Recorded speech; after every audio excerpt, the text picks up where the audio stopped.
আসসালামু আলাইকুম। আশা করি সবাই ভালো আছেন। শত ব্যস্ততার মাঝেও আমার একটা খালাতো ভাইয়ের বিয়ে। না গেলে ও অনেক রাগ করতো, অনেক খুশি হয়েছে। কিছু সময় পেয়েছি। সাথে আজকের মতো শেষ। হয়ে যাচ্ছে।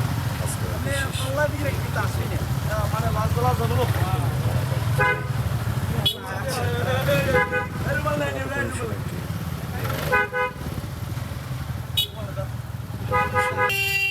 অনুষ্ঠানে মজা করতে যাচ্ছি।